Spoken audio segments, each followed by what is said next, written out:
عبد الحليم نجم 2026. عايزين نتخيل ان عبد الحليم معانا في 2026، يعني ما ماتش ولسه موجود، بس مش هنتخيله موجود يعني عجوز بقى وكبير ويعني عايش من ما هو مواليد 1929، يعني عايش من 1929 ل 2026. لا، احنا هنتخيل ان عبد الحليم اللي كان بيغني موعود وبتدي منين الحكايه وحاول تفتكرني باقي معانا لحد دلوقتي بنفس الكيفيه دي. كان ايه اللي هيحصل؟ هو ده النهارده اللي هتكلم عليه بالفيديو، وعايزاكم انتوا كمان تشاركوني الراي. بس قبل ما نبدا الفيديو، سمي الله وصلي على رسول الله. معاكم امل في اعز الناس، ويلا بينا على الفيديو.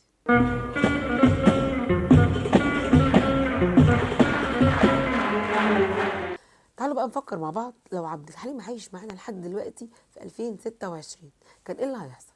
انا اعتقد انه كان هيبقى اكبر صاحب قناه على اليوتيوب.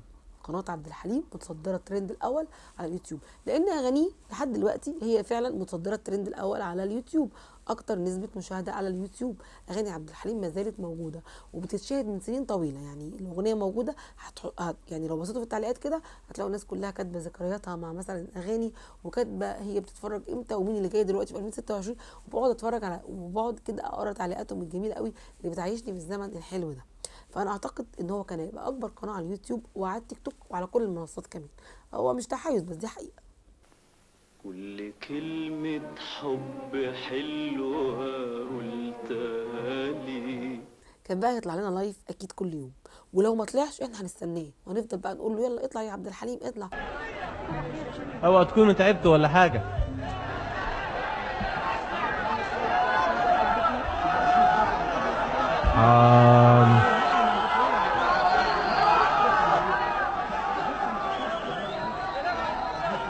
والله العظيم هقولها. حاجه جميله قوي ان احنا نتكلم مع المطرب بتاعنا لايف، نساله احنا، مش مذيعين بقى بنقعد نتفرج عليهم وهم بيسالوه لا، احنا اللي هنساله، احنا الجمهور. الهوا والميه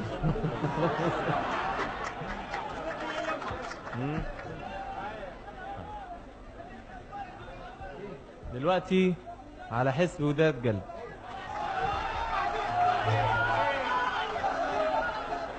الغنوة الجديدة وبعدين جانا الهوا.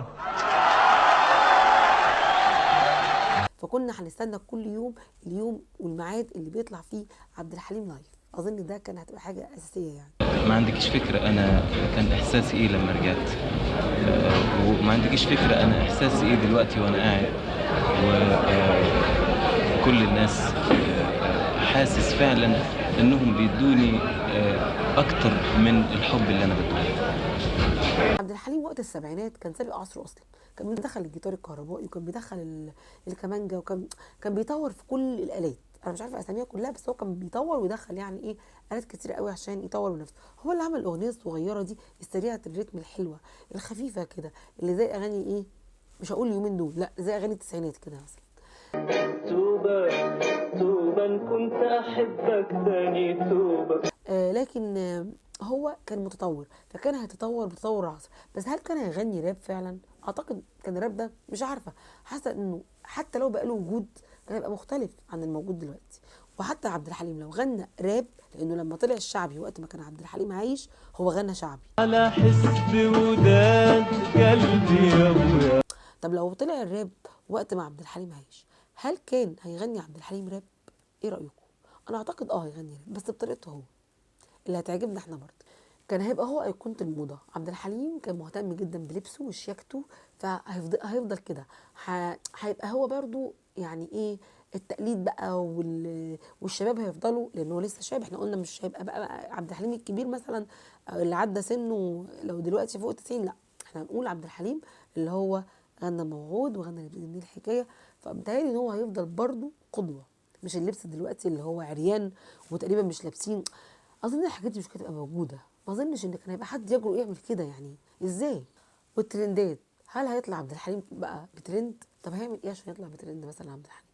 اظن عبد الحليم مش محتاج ان هو يعمل حاجه عشان يطلع بترند، هو هيبقى الترند بتاع كل يوم. لو عمل اغنيه جديده ونزلها، لو عمل حاجه فيلم جديد، لو عمل اي حاجه استعراضيه، وكان عنده شركه صوت الفن، فلو اعتبرنا ان الشركه دي كبرت بقى وبقت تنتج، هتنتج اكيد حاجات حلوه كتيره جدا استعراضيه واغاني كبيره، وهيعمل حفلات.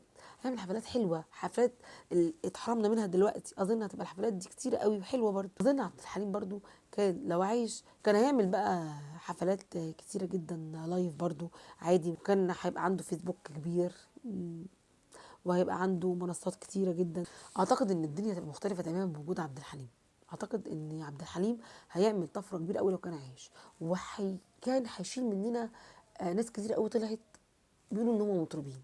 حقيقة انا مش عارفة، مش بيعجبني اي اصوات حد، مش عارفة ده عشان انا مثلا عبد الحليم مثلا، ولا علشان هم فعلا صوتهم مش حلو وهم طالعين كده بالحظ. حقيقي مش عارفة. يعني في ناس كده كتير قوي واخدين شهرة جامدة على فكرة، بس هم مؤخرا حتى في ناس كتير جدا انا مش عارفة اساميهم، بس هم مشهورين، يعني هم مشهورين في العالم بتاعهم قوي. ممكن اغنية تبقى ضرب قوي بس ما اعرفش مين بيغنيها، يعني مثلا اغنية زي اغاني الراب واغاني المهرجانات بيبقى درجة قوي عشان الافراح وكده، بس انا مش عارفة مين اللي بيغنيها ولا اعرف شكله حتى ايه. فمش عارفه لو عبد الحليم عايش الناس دي تبقى موجوده، ممكن كان يطور منهم، هل ممكن كان يخليهم يغنوا؟ مش عارفه الحقيقه. قولوا انتوا رايكم في التعليقات، يهمني جدا رايكم بالذات على الموضوع ده. اتمنى يكون الفيديو عجبكم، وعايزه تخيلاتكم بقى انتوا كمان معايا، لو عبد الحليم معانا في 2026 كان هيحصل ايه. شكرا جدا على متابعتكم.